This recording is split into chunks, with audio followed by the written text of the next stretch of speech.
I'm joined by Brian Melzak on my right and Pete Davis on my left. A couple of games to look back on, of course.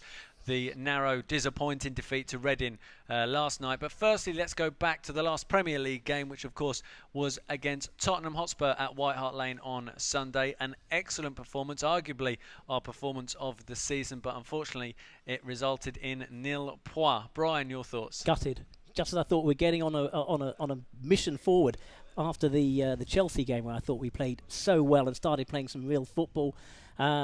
Sunday, a wet affair, but an affair that we actually showed a lot of vigour, a lot of invention, and unfortunately Ali Furlin's own goal, not a deliberate one, just threw it all away and the confidence just suddenly went. Yeah, with the first half was exceptional. Bobby Zamora giving us the lead. He's started on fire this season, hasn't he? Not only in his performances, but also in terms of the goals he's been getting. We arguably could have been 2-0 up. We had a strong claim for a penalty. Brad Friedel, I mean, he had the game of his life, didn't he? 41 years old, and he's playing like a 29-year-old goalkeeper. And yeah, you're right. He obviously saved from Junior Hoylett as well. We just couldn't get that all-important second goal. Second half, Tottenham came more into the game. But speaking with Ali Fowling in the week, where he spoke on the website, he said that he felt had it not been for his own goal, which he held his hands up, it was his error. He said he lost the flight of the ball in that split second. He made the wrong choice to turn, assuming it was going to drop out of play, and it's caught him on the back of on his back and dropped in. He said had it not been for that freakish goal, he doesn't think Spurs would have got back into the game for a point, never mind all three. I don't think they would have done it again. It was such a massive turning point in the game, wasn't it, Pete? Absolutely, and don't forget Clinton Hill's header as well. You know, yeah. We could have been 2-3 up at half time. Yes, I mean we're unlucky, very unlucky. We can't keep being unlucky. But on the positive note, as you said, we played Chelsea, Tottenham, Man City. You know, we could have got 3 points out of those games. We only got one. And on another day, we would have beaten Tottenham. It's just for those 2 minutes, Defoe comes up the other end and makes it 2-1. And then we're chasing the game a little bit after playing so well. It's frustrating. We're going to get there. I'm sure we are. But it's when. It's when. Absolutely. And the game against Tottenham was a fine example of a game where you go there, you're not expecting to win the game, but you put on such a great performance that you come out of that game feeling so frustrated that you've not won. I imagine the players come out of there afterwards thinking, well, what do we do to have to win all the Spurs fans I've spoken to, and there are a lot of them from where I'm living, and they all felt that we were very unlucky, and they were lucky to come out with 3 points. You know, they didn't expect it, and they're still not happy with what's going on down there at Spurs, and they really felt that we should have had all 3 points, as we did as well. The incredible thing is, they say a week's a long time in football. I think 90 minutes is a long time in football. We've got a caller now. Matthew is joining us this evening for the first call on London Calling tonight. My personal view is that we played so well against Tottenham. It was incredible. Everyone's buzzing, excited despite the defeat. And then that loss to Reading, and it's completely changed it. And people saying, what's going wrong? And I personally think we're so close to doing something absolutely right. Matthew, what are your thoughts? To be honest, I think we were unlucky to lose to Tottenham. But against Reading, I think we had to do better, defensively. And I think Stefan and Bayer will bring that to the team. Were you impressed with Bayer's performance? Yeah, I was. I wasn't able to make it to the match, but from what I've heard, he played well. Yeah, he did. He did play very well. He's a very physical player. He's another one who's come in who seems to relish and enjoy the physical nature of the Premier League, much like Esteban Granero. And I think you're right. Certainly, our performance against Tottenham was outstanding, really. The first half was absolutely incredible. It was just Granero, Park and Fowler just seemed to dominate the game. From the Chelsea game. What was the frustration for you then last night, Matthew? To be honest, it was. I was glad that Cesar saved the penalty, but just going 1-0 up and then 1-0 and then 2-1 up and then 2-0, that wasn't too good. Yeah, and Ji-sung Park spoke after the game. He said precisely that. The frustration within the dressing room is at Tottenham we went 1-0 up and then conceded the lead and lost the game, and the same thing happened against Reading twice last night, and then we ended up losing again. We're playing well, getting ourselves into a commanding position, then taking the lead, and then it seems to, for whatever reason, it's just going against us at the moment. Do you think it's a matter of switching off, Matthew? Do you think like we go in front, we think, let's resettle, let's start the game again, and then we're not focused on it, or it's just been a bit unlucky? I think, to be honest, we're resting on our laurels a bit after scoring. Yeah. We're a bit vulnerable, and we need to work on that. Are you excited by the potential of the team that's been built? Oh, yeah, definitely. With Cesar in goal, one of the best goalkeepers in the world. and especially Bonero coming from Real Madrid. That's a great signing. How impressed have you been by him, and not just his talents, but how quickly he's settled into English football? I think he's done well. Everyone expected him to be the sort of talented guy on the ball, just doing skills, but he's actually got stuck in and made lots of slide tackles and stuff. Yeah, I would agree with that. I get a feeling you've rung in for the competition, have you, Matthew? Yes, yeah. Okay, were you listening last week? Yeah, I was.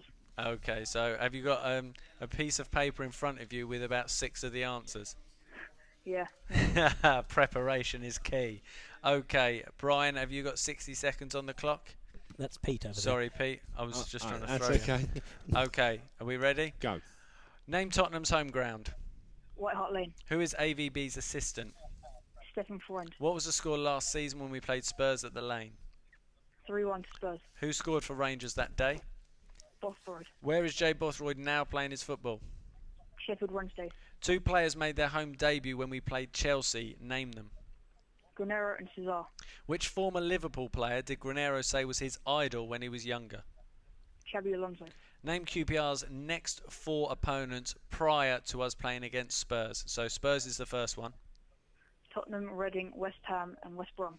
Number 9, Ned Manua said there's one QPR player whose iPod he wouldn't listen to. Who was it? How long's he got, Pete? 10 seconds.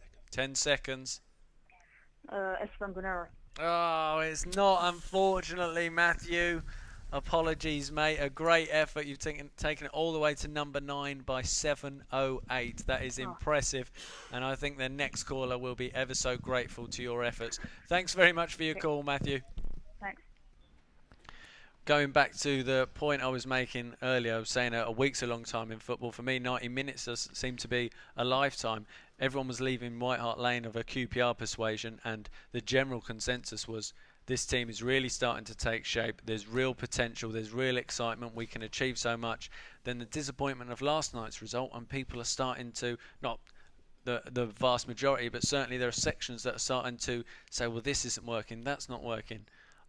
It was absolutely a disappointing result, but I think we need to be careful. We're not too knee-jerk here in thinking that suddenly everything's wrong. For me, the club and the team is undoubtedly moving in a fantastic direction. I'd like to know the fans' mindset and what they think is wrong, because we play the likes of Chelsea, Man City, Tottenham. We raise our game. Play against Swansea, Norwich and Reading. It's either the attitude is not right or the belief is not there, or something, in terms of the determination to win the game of football. I don't know if you go into a game as an underdog, whether you perform better. It's a difficult one to call, isn't it, psychologically? Well, we have usually played a lot better Yeah. as underdogs. Last season, we had a tough run in, didn't we? We Yes. beat Arsenal, we beat Tottenham, we beat Liverpool. And a similar scenario is happening this season. We're playing better against the better clubs, but the clubs we come to expect to beat, We're not. we're not. Neil McLean on mixlr.com/official QPR. I think this is in reference to Matthew's point, our earlier caller who said we need to do better defensively. Neil makes a point, how can you do better defensively when players are dropping like flies? Makes a very good point, of course. Prior to last night's game, of course, Basingwa was unavailable, Fabio was unavailable, Anton Ferdinand was unavailable, Ryan Nelson, although he came on for the last half hour, he had previously been unavailable, suffering from vertigo. Stefan Mbia has only just returned from an injury he picked up while away on international duty. So we have had a number of injuries, particularly to the backline. So it's a very valid point from Neil McLean, and we all know the importance of having that settled, not only back four, but settled back five, if you like, including the goalkeeper. And Mark Hughes hasn't had that luxury. We're unlucky, aren't we, at the moment? We're getting so many injuries so early on in the season, and it's uncharacteristic at this time of the season to have so many injuries. So it's putting a lot of pressure on Mark Hughes to try and juggle about a little sooner than he would have anticipated in doing this season. The good thing was that Falling's injury is not as bad as first feared, because when he went down, I thought, we could Well, I be know, out I for a saw few your games. Twitter. Yeah, and from that point of view, it looks like Granero, Falling, Park, and then obviously the manager can decide whether Sean White-Phillips or Mackie goes on the right. So But it's the a three of solid them seem to midfield. be playing very well. Absolutely, and you've got Kieran Dyer, who I said yesterday on last night's programme, Kieran Dyer, I don't think anyone expected him to play more than 5 minutes. And he's playing like a first pick now, isn't he? Yeah, I thought he was excellent. I think he played 65 minutes last night. He played 87 minutes against Tottenham, coming on And he after looked so a couple good. of He minutes looked so Jose Basingwa. fully accomplished when he Yeah, was playing against Spurs. absolutely. He really is almost a a surprise talent, if you like, because he hadn't played at all really last season. It was almost forgotten that we had Kieran Dyer within our ranks. Mark Hughes spoke after the game last night. Let's just get his thoughts following that Capital One Cup defeat to Reading. A 2-1 going into the last period of the game. Certainly felt we'd done enough. We had to battle hard for that, and credit to Reading, because it was a different test today. We had to stand up to a physical challenge, and they did a pressing game which I thought for most part we dealt reasonably well with. Certainly in the first half I thought we got the ball down and created a number of good opportunities which we didn't really capitalise on, but obviously at 2-1 I felt at that point we were in the ascendancy, and we'd done enough. But credit to them once again. It was an outstanding free kick by Shorey, which he has always had the capability of, and at 2-2 it was anybody's game. We're disappointed obviously with the manner of the third goal, because there were too many consecutive errors that led to the lad having space and time to be able to backheel in our 6-yard box, which shouldn't happen. So certainly not at that stage or at any stage of any competitive game. So to lose it in that manner is disappointing, but it's understandable to a certain extent given the changes and the injuries that we have at the back. We haven't got that continuity in terms of selection which you need to obviously bang results out. It's difficult at the moment because we're playing guys that are different levels of fitness. We're trying to get everybody up to speed, and it's difficult to have obviously that understanding of each other's ability and type of play. So that will come, but we're just not there at the moment. The thoughts there of Mark Hughes following that Capital One Cup defeat here at Loftus Road to Reading last night. Stefan Mbia, of course, made his debut for the R's. He signed on transfer deadline day. Pete, what were your thoughts on his performance? We heard briefly from Matthew earlier, who said he was impressed. He looked very assured. He put one great header against... but go on, pronounce his name for me. Stefan Mbia. No, the Reading. Pogrebniak. Yeah. Oh, Pogrebniak. And he went right in the back of him, so he's not scared of putting in a good header or challenging, and he looked really pacey as well. The distribution was a bit off, and I think he obviously coming back from an injury, he took time to get into it. His passing was a bit off at the beginning, but you could see he's a class player, and as time goes on, I think him and Nilsson, him and Ferdinand, whoever Mark Hughes decides to play, is going to be a quality addition. Okay. We've got the thoughts now of Ian. Good evening, Ian.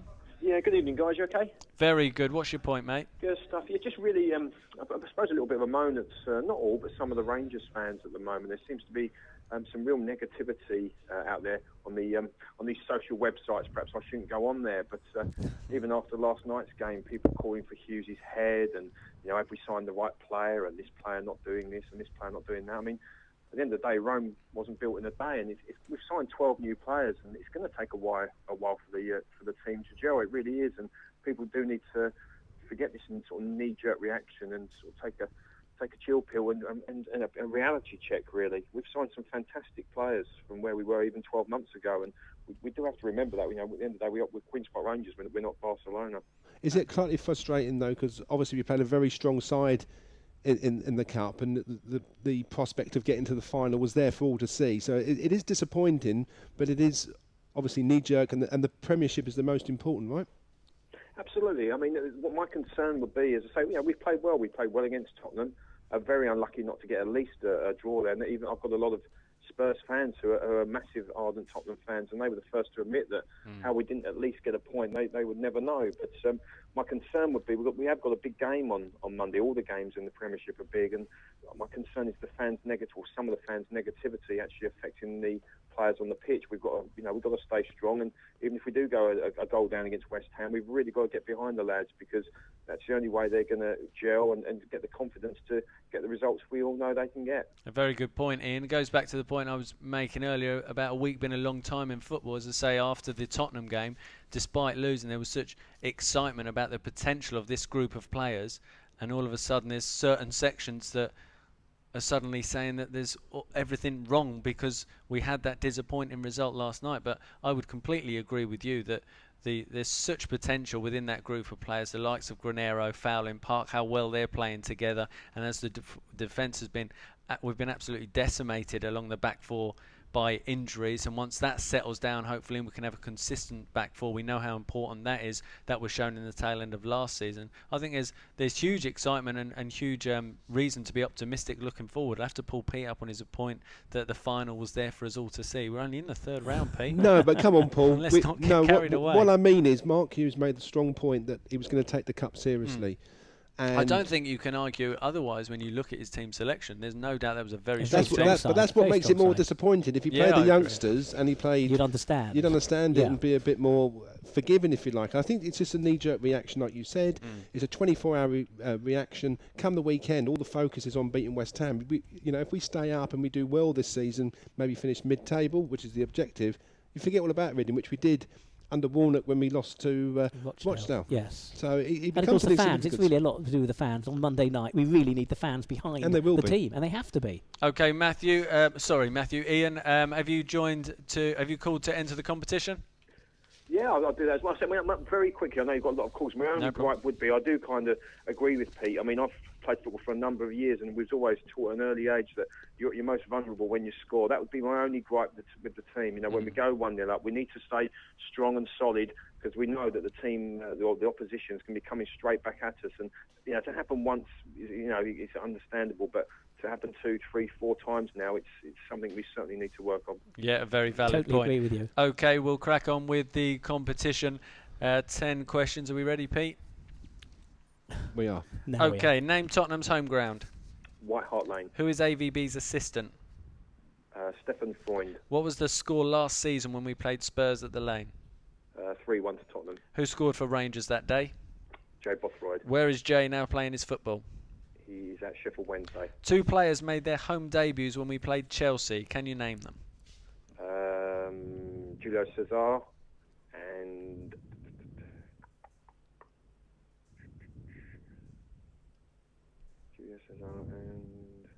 Midfielder. Was it home debut, you say? Or just debut? Home debut. Granero. Correct. Which former Liverpool player did Granero say his idol was when he was younger? Oh dear. Dalglish. 5 seconds. It was not Dalglish, unfortunately. Listen, thanks very much for the call and a couple of really excellent points. Thanks for the call. Lovely. Thanks a lot. Cheers, guys. Obviously, only just tuned in. Yeah, Didn't hear Matthew a little earlier. And the shirt we managed to keep hang on to. Week, Neil McLean has just put on Mixlr. People need to look at the bigger picture. Supazi, 1 win and we will be on our way. Of that, I have no doubt. But he's right. Andy Lee, can Ali Fowling play against West Ham? A good question from Andy. Mark Hughes said after the game last night, of course, you may remember, Ali went down heavily and seemed to be carried off, and I think people were very concerned about his knee. Of course, he was out for 7 months, returning from an ACL injury against Walsall in the Cup. It's in no way connected to the knee injury. It's just more a dead leg. He landed heavily on his down on his side. It's not a serious injury. Whether he'll be fit for West Ham will depend. Well, it's lucky that it's a Monday night as well over the next couple of days. But certainly the fact it's a Monday night game gives that a little bit more time for recovery. A couple more days to be fit. And certainly one man who hopes Ali Fowling will be fit for Monday is assistant manager Mark Bowen, who's joined us now. Good evening, Mark. Evening, guys. Well, firstly, we were just looking back on the disappointment of last night's result. I'd imagine, like all the supporters, the management team are disappointed this morning looking back on that. Yeah, a bit disappointed. Obviously, we were looking to get a good run in the cup, and basically, I think, in hindsight, we look back at the game, and I think we started well enough. We played some good football in the opening 20, 30 minutes, and then probably the mistake we made, well, not the mistake we made, but obviously with letting them back in through set plays. We didn't defend the first goal correctly, letting the big centre half getting the first run for the header, and obviously there was a fantastic free kick from Nicky Shorey to equalise after we went 2-1 up. Again, we look back at the game. I think we possibly failed to cope with their physical presence. It's certainly probably the first time this season that we've come up against that type of game against us, and it took us a little bit by surprise, I have to say. We'd watched Reading play against Spurs a couple of weeks ago, and they were have to be said, they were very poor on the day against Spurs. And I spoke to them, their management team, after the game last night. They they were trying to get their side back to the way they were playing like last year, to be more physical and get the ball forward earlier. And it did take us by a bit of a surprise, I must say. We've had a few callers already this evening and messages sent in that fans generally are really excited by the quality of the football that's being played, almost just frustrated that we're working hard to dominate games, getting into the lead, and then conceding that lead so quickly. As a management team, it must really be frustrating for you and for the players, I would have thought. Oh, I was terribly sorry. I can't describe how we all felt, players and staff alike after last night's game. I think we realise it. I mean, I'm glad you said that, actually, because it's, we all feel at the club that, we're trying to play a more expansive game. We're getting the ball down and playing a lot more, especially out from the back. With the inclusion of Julio Cesar, that's probably the only way he wants to play, and he demands it of his defenders to have the ball off him and play out from the back. And, this is not making any excuses, but I think everybody realises that with a number of new players that we've brought into the club. And what hasn't been sort of documented a lot is that it wasn't just a large group of new players. It was also the fact that a lot of these players are coming in at different levels of fitness. So I certainly look back to the opening few games of the season. I remember that we played the Norwich game and it was 1-1 at half time, and we were in the process of coming out onto the pitch for the second half, and we're informed by the medical team and the sports science team that we literally had about 4 or 5 players who were openly saying that, there's another 15, 20 minutes in the second half, and they felt that's all they had left in their legs, because, the likes of, one case is the likes of Junior Hoylett. I mean, Junior had come into the club, I think, a short time before the opening of the season, and hadn't done a lot of actual pre-season work before he came into the club, so he was playing catch-up all the time, and we've still got a little bit of that. We've got new players coming in, Stefan and Bayer, and even the likes of Esteban Granero as well, not having had a great pre-season behind them. So we're still playing a little bit of catch-up, and I think everybody realises, the staff, the players, and hopefully the fans alike, that, we are a work in progress. But the encouraging thing, obviously taking last night's bit of disappointment out of it, the encouraging thing is that I'm sure everybody who's seen us over the 3 huge games before that, Manchester City, Chelsea and Tottenham, 3 huge and very hard games that, arguably we've gone to these places and at Chelsea at home and been probably played the best football out of the 3 sides in the 3 games, but come away with 1 point, which we know isn't good enough, and it's a concern. But we are, as I keep saying, we are a work in progress, and we'll get there, believe me. And just a word on Stefan Mbia. He did very well on his debut last night. Yeah, he did, and I spoke to him after the game, and the lad, the first thing that shines through with Stefan is he's a very passionate person, and he cares deeply about his football. And I wandered into the dressing room whenever he had left last night, and he was sitting there on his own, just contemplating what he'd just been through, and he was bitterly disappointed. I was quick to tell him that it was a game and a circumstance in the game that he won't personally face every week. I felt. The lad Progrubniak is a talented target man. He's a handful for anybody. He knows that game well. They play to long balls up to him. I dare say Stefan Mbaya hadn't sort of come across a lot of situations like that in his career. Especially as he is a defensive midfield player as well as a centre back. So I don't think too many times he's come across that sort of play last night. But it's a good learning curve for him. I was quick to say that he may face that type of situation against West Ham on Monday. If he's selected and playing. But certainly it was an eye opener for him the first game, and I thought he came through it admirably. Yes, and he'll be a big player for us. And looking at the game against West Ham, I think quite a few people have made the point that Reading do play a similar style to how West Ham play. So in a way, it's ideal preparation. But how will you prepare over the next 4 days for that game against the Hammers? Because I'd imagine the importance of that match has grown. Yeah, I'll build up to the West Ham game. Won't change in what we've done in the past. Obviously the lads they went away last night, and obviously they had a break today. A lot of the lads had a day off today. That's only as much as getting to rest their bodies after the game last night. We'll spend tomorrow now. We'll warm the players down and give them a light session tomorrow, and we'll also probably look at videos and and different situations that occurred during the Reading game, and try and prepare ourselves for the same sort of onslaught that we'll get against West Ham. But then obviously going into Saturday and Sunday, and tactically we look at the things that we want to do to try and hurt them, and also the things that we've got to be prepared and battle against. The concern we've got, from my point of view, one of the concerns we've got to be certainly better at defending set plays. I don't think there's a lot we could have done about Nicky Shorey's free kick, going in off the underside of the bar, but certainly it's a concern. Last year we were very good at defending corners and wide, what I call wide free kicks, getting whipped into the centre of the goal, and we've been caught out once or twice this season. Look at the one of the goals certainly we conceded against Manchester City from a corner where it dropped. The second ball dropped in the penalty area. We didn't deal with it well, and a couple of corners certainly this year we've switched off on the second ball and the knockdowns, if you like. I mean, obviously the goalies are Chelsea. I don't blame Ali Fowling for he turned his back on it, which he accepts he shouldn't have done. But having said that, it was the second ball we can really deal with well. So we've got to work on things like that, which are going to be at a premium against West Ham. Hi, good evening, Mark. This is Peter. Can you just go back to where you were, because the reception is not very good? Yeah. That's much better. Is that better? Yeah, it's much better. Supporters don't see this, but what kind of you sort of touched on it a little bit, but what kind of work goes in between now and the game Monday night away from the players? Do you as a unit look at the strengths and weaknesses of West Ham and base it your positioning of the players on that and the strengths and players that we have? Yeah, I mean, first and foremost, I think not unlike a lot of teams, we'll do a lot of work on West Ham and what their strengths and weaknesses are, how they think they can hurt us, if you like, and try and prepare our players for what's likely to happen on the night.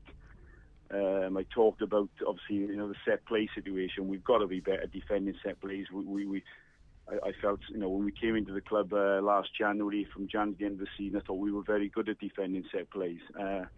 This year, we've been a bit off it. We've switched off, and our concentration levels haven't been good. Certainly on what I call the second ball, not just the initial ball coming in, but where it ends up after somebody's had the first contact on it. We've switched off a lot, and it's cost us dearly. And it'll be a question of working on situations that, making sure the lads keep their concentrations until the ball is actually cleared as well. And there's one or two things, as I said earlier on. I think in possession, I think at times we've been a joy this year, with Ali Fowling, Esteban, and a few of the other lads controlling games, against the likes of Spurs, Man City, Chelsea as well. But, at times we've left ourselves open defensively. I think our full-backs have bombed on too much at the same time when, one of them should be holding while the other one goes. And you work on things like that, but I think, we just got to carry on working on them, if you like, because at times the concentration, for players to do that has gone out the window, and we've got excited and, chasing the games or getting a load of easy possession, and we tend to sort of forget our defensive duties at times. And it's reminding the players of that. And as I say, we'll show them videos as well, and we'll show them animations, on the screen of different movements that West Ham do and the way they like to play, and you're trying to show them all the dangers that West Ham possess, really, in taking into the game on Monday. Not forgetting, of course, that we realise that we've got to carry on with when we get possession, the way we play, and the way we can hurt them. And all supporters want to know this question: how is Ali Fowling? Yes, he took a nasty bump, almost like a dead leg at the top of his hip, his side of his backside, if you like, and I think it frightened him, because initially I think his leg went numb with the impact. It came back, but he's got what I would call, in general terms, a dead leg. But it's on obviously a big muscle there, so it's going to take 48 hours for that to settle down before, I spoke to the club doctor today, and he said, at this stage we don't know. He said he's hopeful, but it all depends the next 48 hours how that, large muscle settles down, and if he can get the right sort of feeling in it without any pain, if you like, Kieran Dye's situation was, Kieran, we realise, because of Kieran's history, and I think Kieran will be the first to say, when you've had a couple of intensive games that he's played a part in, it was always going to be, a gamble, if you like, playing him last night. But obviously, we set good store in trying to get through the cups. We tried to play as strong a side as we could. But then when you get into the certainly the second half of the second half of the game, then he started getting stiffness in his hamstring as well. But we realised that because it's been an intensive time for him. But he's come out of the game. He was sore today, and again very sore today. But we're hopeful that'll settle down, so he's in the frame for the game on Monday as well. And the manager said after the game last night that Adel Tarab missed out with a hamstring strain, but there's a chance he could be fit in time for Monday night's game. Very hopeful. Adel, I had a long chat with him today. He did a lot of work on his own with the physios and got an intensive individual session with them. So again, we're in tomorrow. I would imagine he'll be in working with the main group of players, albeit it'll be a light session, and I'm sure, and when having spoke to him, he's certainly putting his name forward in the frame for the game on Monday. Okay. As I say, no, sorry, go on, Mark. No, and as I said, it's just very the overall impression at the moment. I think with everybody is fans, players, staff alike. We're all just frustrated. I think, as I say, we can all see the positives and the way that we have been playing in possession. Where we just got to cut out silly defensive mistakes but we haven't lost any of the faith in the players and the way we know where the season will go. I know we're in a false position in the league with the players that we've got, and I'm sure we'll turn it around very, very quickly and give the fans something to cheer out on Monday night. Mark, it's Brian here. How are you? Hey, Brian. Fine, thanks, man. Good. Yeah, we're talking about Monday night in front of the cameras. Is this where our season really kicks off? Yeah, well, we've been saying that the last couple of games, hopefully, Brian. But yeah, listen, we've got to start winning games. We keep saying, and rightly so. We've been playing well for long periods in games against tough sides. But everybody knows we've got to put a win on the board, and it's ridiculous to look at a club of our ilk, with the quality we've got, and view where we are in the table. Right, Liverpool are on the same points as all of us, but we've got to get some points on the board and give everybody a chance to sort of take a breather and get a smile in their faces because we started winning games. It's been difficult because players, like I keep saying, players getting used to each other, but there's a real desire and a positiveness in the dressing room to sort of come through this quiet spell that we've had. But I think in fairness, we've now played 7, including the Capital Cup games. I think we've played 7 games. And hand on heart, as assistant manager and Mark, I'm sure he would say the same. There's probably 2 games that we felt we let ourselves down in. Obviously, that was the opening game against Swansea, and then last night's game, the cup games. And the other games have gone possibly the way we thought that they'd go, but they've gone. You take a draw away to Norwich, before the season starts, and then you look at the other 3 games, very, very difficult games, and we've come through not with the points that we'd have liked, but certainly with the performances we would have liked. So it did come as a bit of a shock, a huge sort of blow last night, the way the game turned out. But that's one game, and including Swansea, like the 2 games at the 7. I keep saying we know what we're about. We know we're a good side, but now we've got to start actually winning games and making sure everybody else knows it as well. Okay, and very finally, Mark, I think the performance against Tottenham, of course, our last outing in the Premier League, that highlighted, if it needed highlighting, exactly what you've just said, that the club's moving in the right direction and the players that have been brought together are capable of achieving so much. And that's probably caused the disappointment last night in that everyone saw the capability against Tottenham and then ended up being disappointed against Reading. Yeah, as I say, we defended poorly last night, and certainly the third goal, and you could argue that obviously the free kick for the first goal, which made us pay heavily. But I think, as I say, we looked the way the season's gone so far, and we've played well in most of the games, and against far better opposition than the likes of last night. So we take the positives forward and we move forward as a team and as a group because, as I say, I've been in this game a long time now, guys, and we had different clubs, the Blackburn, Man City and Fulham as well, and I'm telling you, with the players that we've got in our squad and in our club, we will be certainly up around mid-tables come sooner or later because we're too good to be where we are. Brilliant. I think that's the perfect way to end the interview. Listen, thanks very much for your time and best of luck on Monday night. My pleasure, guys. Thanks for having me. The thoughts there. Here. You're listening to London Calling, QPR's official phone-in show.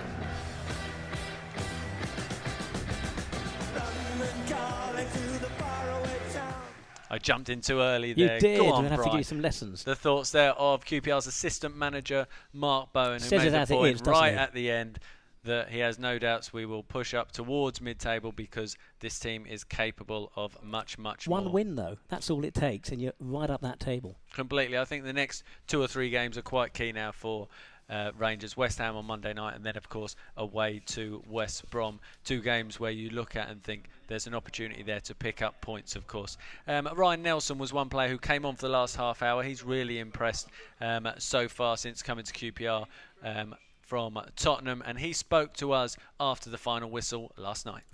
Yeah. Obviously, it's a really disappointment, but that happens. It's it's pretty ruthless. This cup competitions in this league, as a lot of teams have seen. So we're giving everything.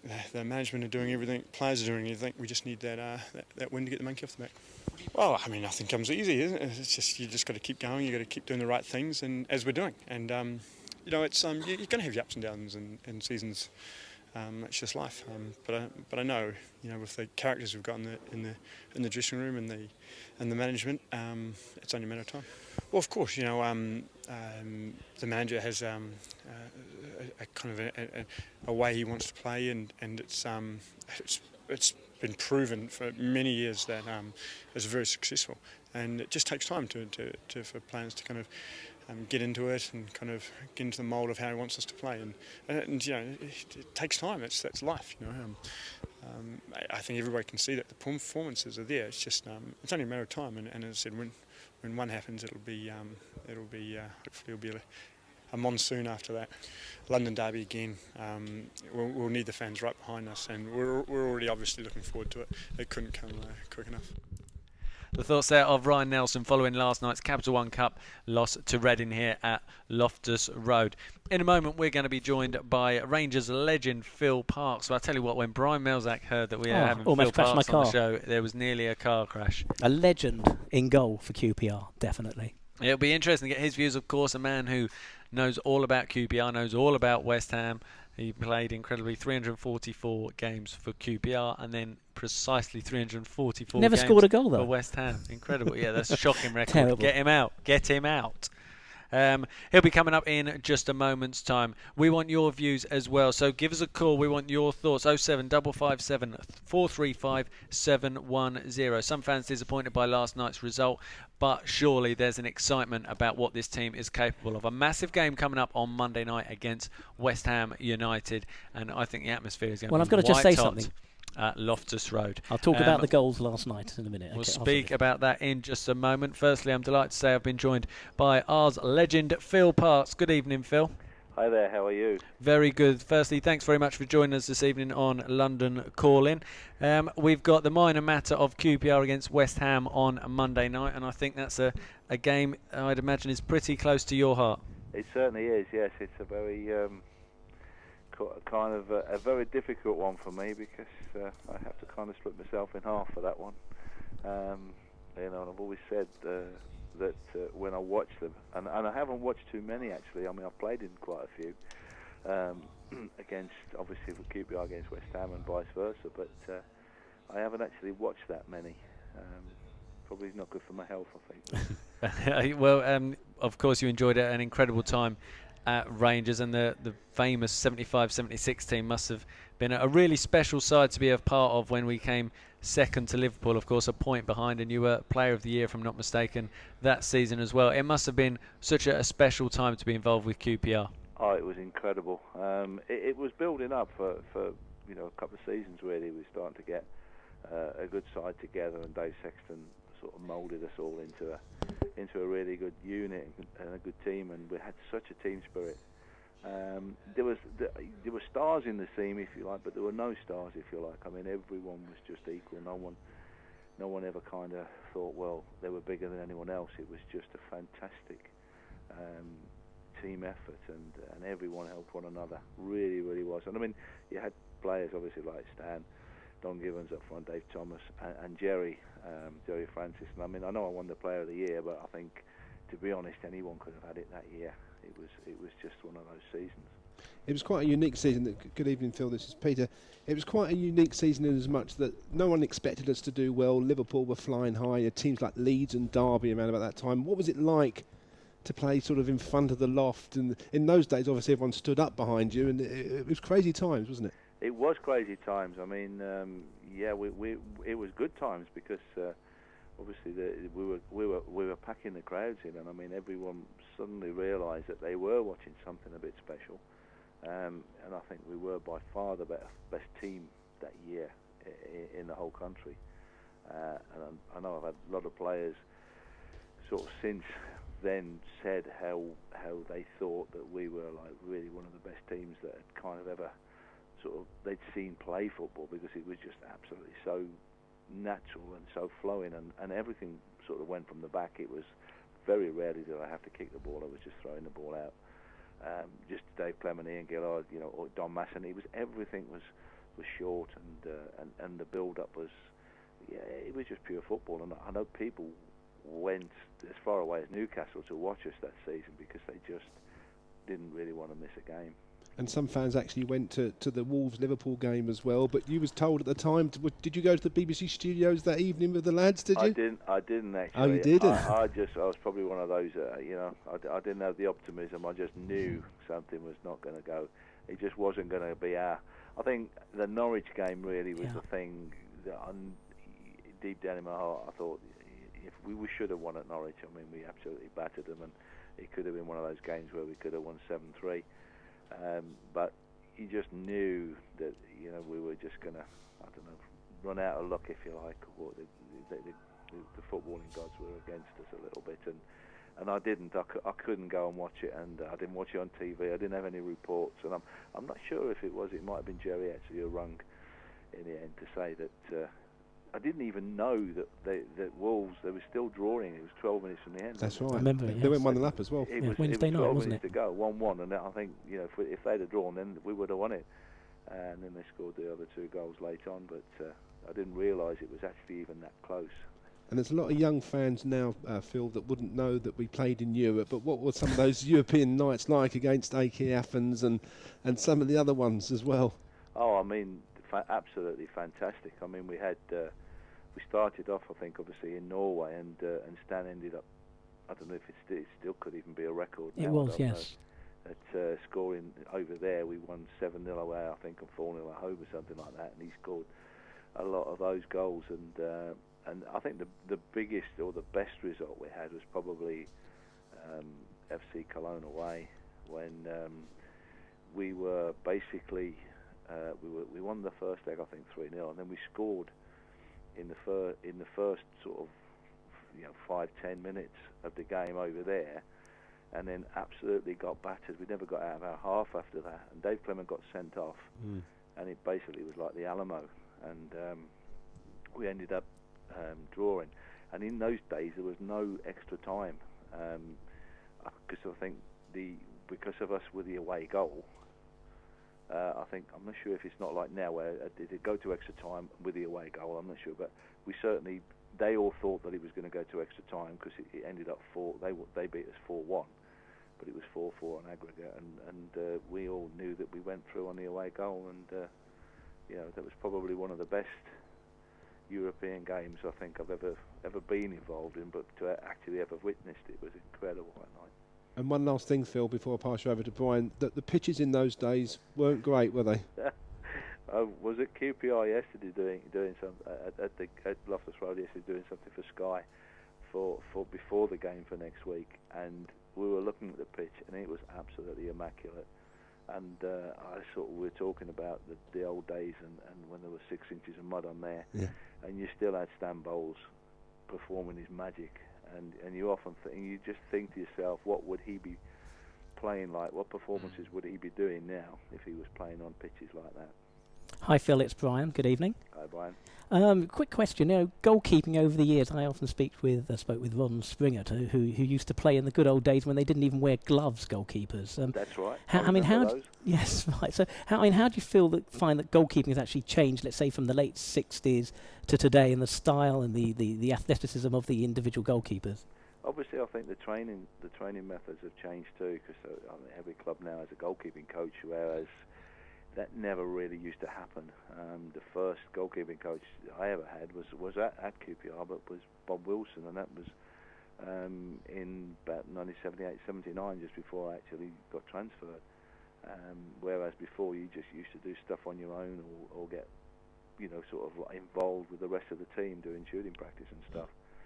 And the style, obviously, because they always used to. There was always a standing joke, and at the end of the start of each season, we'd say, "Well, wonder what they're going to do for the goalkeepers now," because obviously there was the 4-step rule, then the 4-second rule. Obviously you can't pick up a pass, pass back and stuff like this, and this is all changed.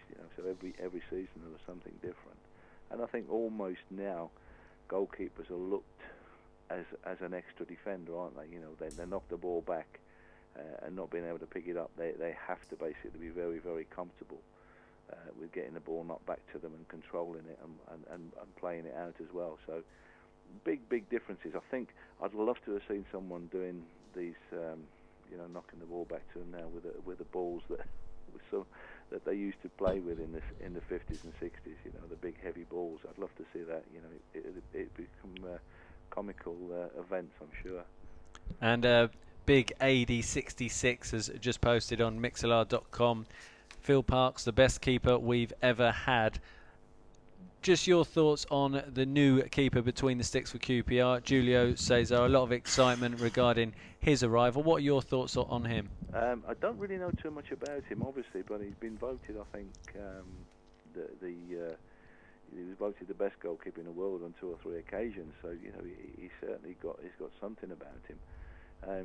I'm not quite sure that you're playing in Italian football is quite like what he's going to experience this season in the Premiership, because it is totally different.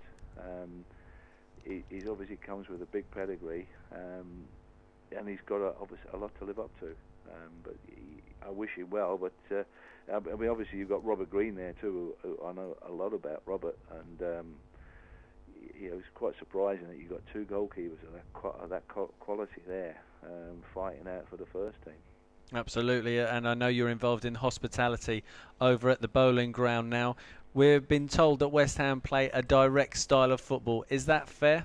It is, but it's also, they've shocked us a little bit this season, where this is what we were used to, certainly last season.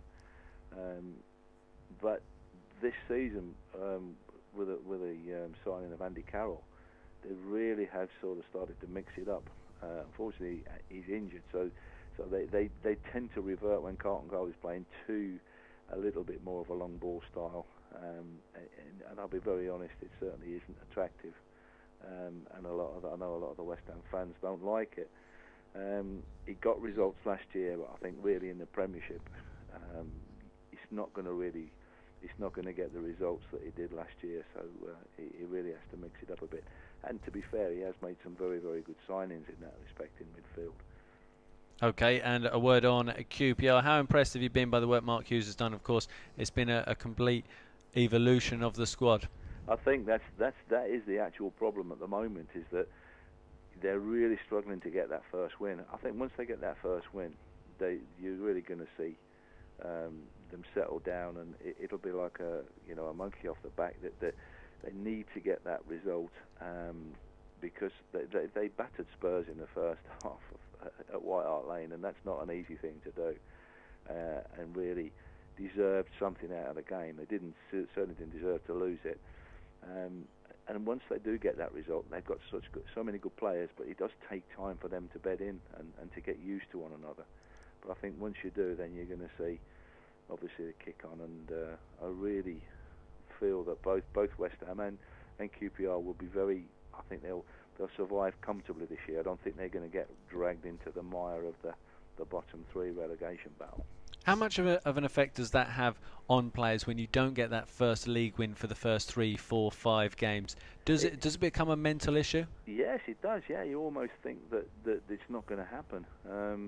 You had it with Southampton. They lost their first 4 games, and then they go and win against Villa, and that's going to give them a huge lift. But you almost feel that no matter what you can, no matter what you do, it's just not going to happen for you. And as I say, I think there's too much ability and talent in the side at QPR for that not to happen. But it'll come sooner than later, and it might even come on Monday night. We're hoping so.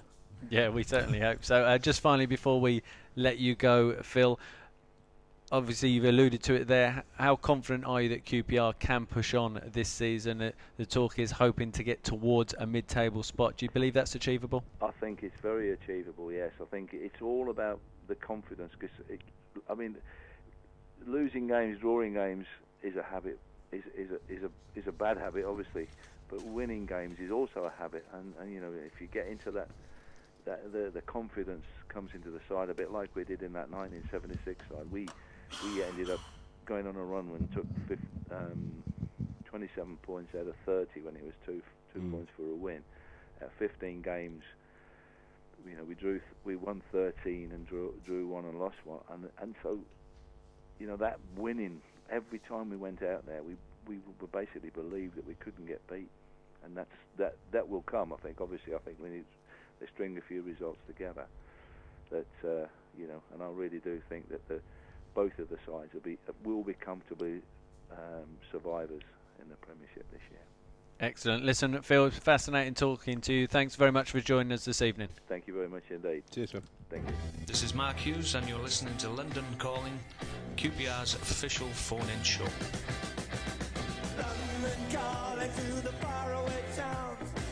What a legend. What a legend. The thoughts there of Phil Parkes, QPR's legendary goalkeeper, looking ahead to a game very close to his heart on Monday night. It's QPR against West Ham here at Loftus Road. Don't forget, if you're coming to the game, the matchday programme, the normal price of £3 is actually 3D. You get a free pair of 3D glasses with your programme, and you can also order them if you're not attending the game via the club shop. So well worth picking up a copy. 75% of the matchday programme on Monday night is in 3D. If only so well for the worth a look if only at. for the glasses. First time ever in the Premier League, so well worth picking up. I have asked you this before. Can we watch the game in 3D? Yes, Pete. Every You week. can, Pete. Don't worry. Okay, we're now joined this evening into the last 10 minutes of London Calling. The hour has flown by. We're joined by Anne. Good evening, Anne. Good evening. How are you? It's really interesting listening to Phil Parkes. Yeah, he was rolling back the years. What's your memory of... I don't want to give my age away, but I saw him play. He was magnificent. What's your memory of Phil, Anne? Well, I used to stand right on the wall, and we used to have a wall before it was knocked down. Yeah, I remember that. So I remember the bars he was as well. just a great keeper, and it was a great team that year, as you said. It was just something that I'll always remember. It brings back the memories, doesn't it? I mean, particularly that season, 75, 76, but before that as well, and the build-up, and Dave Sexton being manager that year, and I don't think we'll ever get close to that. I don't think we'll ever get. Throughout the team, you couldn't pick out one player. But No, they were all as good, and that was the season Don Masson had one of his best footballing seasons in his whole career. I mean, he dominated and dictated that midfield. He did, and Jerry Francis was brilliant. And my favourite player of all time had to be Stanley Bowles. So, Right. yeah, he was just great. And as Phil Parkes said, if he was playing on pitches as they are today, what would he be like? It just suit his style of play, wouldn't it? Yes, yeah. Him and Jerry Francis just used to play so well together. They're passing. But I can see that coming with Granero and Fowling now. They're getting to know each other even just after, a short time. And their passing together is brilliant. Well, they speak the same language They've anyway. only played 3 games together as well. So. Yeah, that helps. Yeah, it does seem they play an integral part of the direction the club is heading in. Yes, yeah. I'm pleased with all the team, really, right, from the goalkeeper right through. Caesar's distribution of the ball is something that's just so important to keep the ball, from the goalkeeper, right on. His distribution is good. He's not just booting the ball up the pitch like we've seen in the past. But, yeah, he's really good. And I like Ryan Nelson as well. He's given a bit of stability. Just watching him holding the line and that, he's the player that we need there. I hope he's well and can play next match. Yeah, fingers crossed for that. It'll be a race against time for that one, I think. Did you want to enter the QPR competition for a signed shirt this evening? I'll have a go, please, yeah. Excellent. Okay. Are we ready, Pete? We're ready. Okay, best of Okay. luck, Anne. Name Tottenham's home ground. White Hart Lane. Who is AVB's assistant? Stephen Fry. What was the score last season when we played Spurs at the Lane? 2-1 to Spurs. Who scored for Rangers that day? Booth Road. Where is Jay now playing his football? Sheffield Wednesday. 2 players made their home debuts against Chelsea. Can you name them? Cesar and Granero. Which former Liverpool player did Granero say was his idol when he was younger? Alonso. Name QPR's, prior to Tottenham this is, name QPR's next 4 opponents. So Tottenham is the first one. Tottenham, Reading, West Ham, West Brom. Neda Manua said there's one QPR player whose iPod he wouldn't like to listen to. Who was it? Park. Correct. Number 10. What is Tony Fernandez's age plus Julio Cesar's age? Oh, Tony Fernandez's age plus Julio Cesar's. Cesar's age. Yes. 5 seconds. Hold on, who's good at maths? 5 seconds. Quick. 4, 3, Quick. 2, Anything. 1. Got to say something. Give us a number. Anything. 7-3. Oh, no. Anne, that's so unlucky. Oh, So close, yet so far. Oh, Anne, I'm so sorry. I really wanted you to win So that. did I. Unfortunately, never mind. you've paved the way for the next caller. Thanks very much for your call, Anne. Okay, All the I best. didn't get much help here, I must say. Blame Oh. them. Okay. Blame them.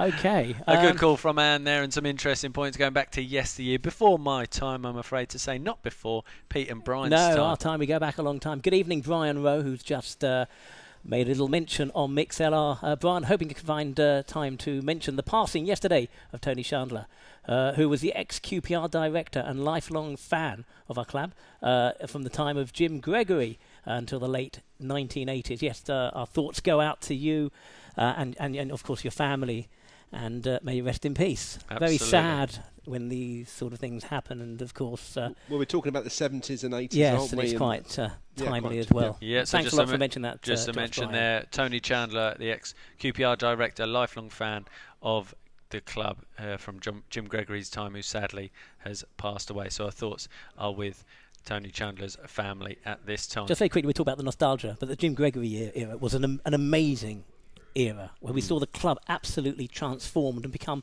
a household name. And in a way, it's being transformed now. Again, if you look back on the history, it's similar. Like, yes, it is. It's normal, similar. It's all money now, though. It's all That's money, the- which is completely different. In those days, it was a slightly different situation. Yeah, absolutely. We're now joined by Mark into the last couple of minutes of the show. Good evening, Mark. Good evening. Oh, and for all the way How are you, mate? I'm fine. How are you? Yes, very good. From Thanks, Los pal. Angeles. What's your point? Are you from Los Angeles? I'm actually from London, from very Rycliffe, Middlesex, but I live in Los Angeles now. Oh, very good. What time is it over there? Yeah. Midday. It's 11:59 in the morning. Oh, very nice. So you've got a day of work ahead of you. Yeah, it's like 80 degrees outside. Yeah, all right. makes sense. Listen, Anyway, it's been Let's nice move on. talking to you. yeah, we can cut you off. That is not a problem. What's your point, mate? Well, apart from obviously the injuries, and I wish we played 4-4-2 and all that, I was just wondering, what do you think about Park as captain? And do you think, and communication, there seems to be a lack of concentration with goals and people kind of not really knowing where they should be positioned. And if somebody was like, say, like a little bit more vocal, could organise the players and get them focused. It seems like I'm not too sure Park's the right man. Okay, well, Jason Park obviously named captain by Mark Hughes at the start of the season. I think he's obviously gone for his experience in terms of his winning mentality as well as his experience of big Premier League matches. But I think it's also interesting is that Jason Park was the first player to come out after the game last night and make the points with regards to us conceding goals, particularly so soon after taking lead. And he was actually quite vocal, quite strong in terms of his views on that. He certainly didn't skirt around the issue. He said it's completely unacceptable and we need to learn to cut it out. So while I think people have this view of G as perhaps as not being particularly vocal, quite a quiet character who just goes about his business, I think he has shown in recent weeks that he's certainly a lot stronger than that, if you like, and and he has got his views, and he's made them clear, particularly, as I say, after the game last night. He came out and said that conceding these goals is unacceptable. It must be cut out in order for us to progress. And if one man knows how to progress in the Premier League, it's Ji-sung Park. And I think Mark Hughes obviously knows him as a man, and he is off the pitch as well as on it, so he recognises he's got, one, the experience, but two, he's got the respect of the dressing room to come out and make those comments, and those comments be taken on board by the players in the dressing room in the right way. Right. And what about who do you think is doing the communication on the pitch then? Who's the one that's doing all the talking and telling them where to go and telling them where to be? And who is that person? I can't go to the games, obviously. Yeah, well, I think it depends. Different people have different views of what a captain should do. You have captains who do, if you like, more of the old school, since, of course, for example, the late Alan McDonald, who was an absolute leader and barker of instructions. Ji-sung Park certainly isn't of that ilk in terms of how he plays his matches, but across the back line, I think Ryan Nelson's a perfect example of someone who dominates the back line, and he certainly barks orders. Clint Hill is another one who does that. Bobby Zamora, when he plays in attack, he'll often drop back into midfield, and you can see him shouting across the midfield and even shouting across to the back four as well regarding one or two issues. I was going to make the point also that Park has been captain of South Korea. They got to the semi-final of the World Cup. He's played for Manchester United in the Champions League finals. Right. And I think that's what it is. You get, as Paul said, you get two different types of captains. One that will roll their sleeves up. And, you look at Clint Hill and think he could be captain. But is he going to command the respect in the dressing room before the game? At half-time, when someone perks up and says something, you would imagine they'll sit back and listen to Park because he's played in high-profile big matches. I'm more concerned personally where he's playing on the left. I don't Which you said before the programme started. Yeah, yes. But I don't question his captaincy. That's just my opinion.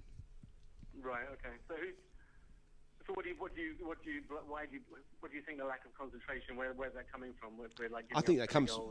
I think it comes from the back. Yeah, I think also, as we've alluded to earlier, it's a lot of new players coming in, a lot of players who perhaps aren't used to the Premier League, such as Esteban Granero, Stefan Mbia, Julio Cesar, who've come in. I'm certainly not attributing blame to those individuals, it's a learning curve, isn't it? Completely, it's a learning curve, and as Ji-sung Park has said, we have to learn from it because we're not going to achieve anything if we keep conceding goals. And as Mark Bowen said earlier on tonight's show, it's hugely frustrating, and tomorrow they're all being called in to sit and watch the videos, and I'm sure they'll be told in no uncertain terms where they've gone wrong in the lead up to goals, as well as obviously points being highlighted that they did very well last night. And very quickly, it's not been the same back four for very long either. He keeps chopping and changing. Well, that's injuries, it's not been his fault. Okay, listen, do you want to have a go at the competition? Sure. I'm not going to do very well, but I've been writing them down. Okay, well, seeing as you're based in Los Angeles, our finance director will be delighted that the postage won't be as severe if you don't do so well. Okay, Pete, are we ready? 60 seconds on the clock. Go. Okay, name Tottenham's home ground. White Hart Lane. Who is AVB's assistant? Stefan Freund. What was the score last season when we played Spurs at the Lane? 3-1 to them. Who scored for Rangers that day? Bothroyd. Where is Bothroyd now playing his football? Sheffield Wednesday. Two players made their home debuts against Chelsea. Can you name them? Granero and Suzanne. Which former Liverpool player did Granero say was his idol when he was younger? Alonso. Name QPR's 4 opponents, starting with Tottenham. So Tottenham, Reading. West Ham, West Brom, is it? Yep, that's right. Ned Manua said there's one QPR player whose iPod he wouldn't like to listen to. Who was that?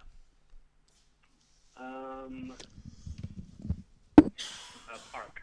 Ji-sung Park, correct. Number 10, what is Tony Fernandez's age plus Julio Cesar's age? 5 seconds. 5 seconds. 4, 3, anything. 2, 1, go. 77. What was that number? 77.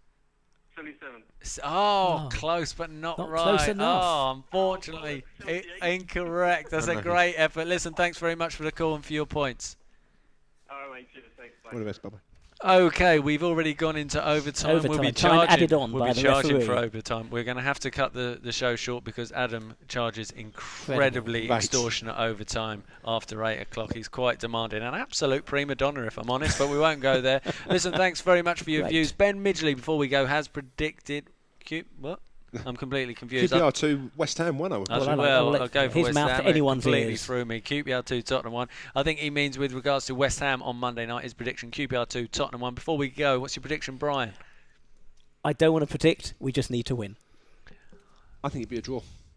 Okay, I will go with Ben Midgley, QPR 2, West Ham United 1. You've been listening to London Calling.